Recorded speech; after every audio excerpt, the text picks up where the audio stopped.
Tumingin. Good morning mga kalangga. This is Mr. Langgang Vlogger, a day in my life as a content creator at age of 40. Ay ano pang hinihintay nyo mga kalangga? Samahan nyo na ako for today's video. Let's go! So for today's video nga pala maglilinis na naman tayo ng ating bahay. Of course, syempre, dahil medyo marumi at hindi masyadong malinis, ganyan, ganito. Pero bago tayo maglinis ng ating tahanan, kumain muna tayo at para magkaroon tayo ng energy. So nakikita nyo na nga, hindi ko na nga pinakita yun.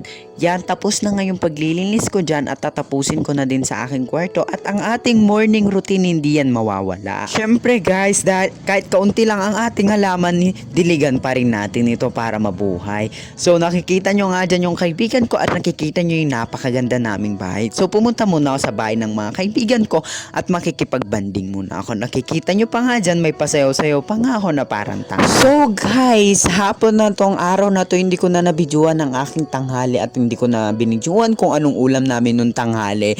Hapon na nga yan at kailangan ko nang maglinis sa aming bahay kasi darating na ang aking mga magulang. So nililinisan ko ang aming lamesa ulit at maghuhugas na naman tayo ng napakarami, of course. Morning routine na talaga natin yun. Pero as usual, ikaw lang naman natitira dito sa bahay kaya gawain mo yung mga yan. So bago yan, pinakain ko muna yung mga pusa namin. Nilagyan ko yan ng asin, yung tira-tira naming rice. Papakainin natin pala yun, guys. Sorry, nagkakamali. Lahat naman ng tao nagkakamali. Pero anyway, samahan nyo na lang ako at papakainin yung tatlo naming pusa. Grabe.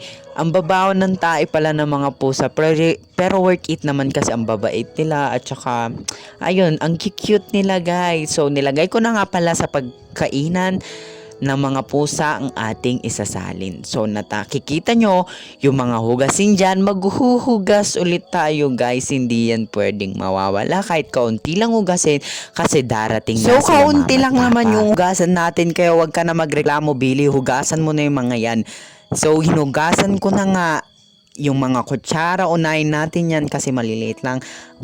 Susunod natin yung baso, yung plato, tsaka yung kaldero. Guys, napansin ko, based my observation, napansin ko na mas inuuna nila yung baso. Hindi ko din alam kung bakit yung baso yung inuuna nila. Pero yun yung mga sabi ng mga magulang ko na unahin mo daw yung baso kapag nauugas ka.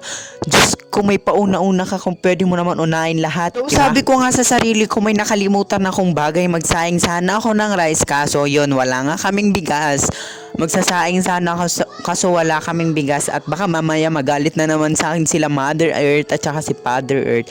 So nagugas na lang yung ginawa ko dahil yun na lang naman maitutulong ko, yun na naman yung worth it na maitutulong ko. So ginagawa ko na pala yung mga yan kasi alam ko nang uuwi sila mama at baka magalit sila sa akin. Nakikita nyo pa nga may kinakausap ako dyan habang naghuhugas.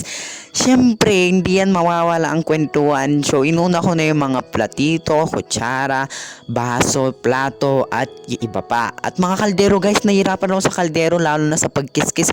Black silang lahat guys, Asan na yung pangkiskis? Mapapaganon ka na lang. Pero anyways, natapos naman siya nang walang parang like natapos ko sa so nakikita nyo nga may paglagyanan nga kami ng mga plato pero hindi naman organized. Parang hindi ako kontento. Parang gusto ko magpabili kay mama kaso kulang kami sa budget. Kaya yan na muna, sabi ko sa sarili ko. Yan na lang muna kasi yan lang naman yung available, of course.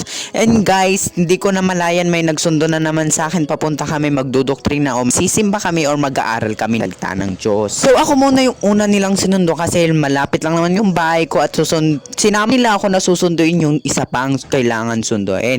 Medyo malayo kaunti kaya sinamahan ko na sila as a girl. As a girl. So naglalakad na nga kami dyan. Nakikita nyo nga may pailaw pa nga ang aking damit. Of course, hindi yan mawawala guys. So nandito na nga kami sa destination namin na nagkakatoko kung nasaan na yung tao. People po, gusto ko lang magpasalamat kay Lord kasi sinamahan niya naman ako, prinotektahan niya naman ako, sinamahan niyo na naman ako ngayong araw na to. And wag niyong kakalimutan guys, baka naman mag-like and mag-follow kayo sa video na to and i-share nyo na rin. So, matutulog na tayo dahil napagod tayo sa mga gawain. Goodbye guys, thank you. Please follow my Facebook page.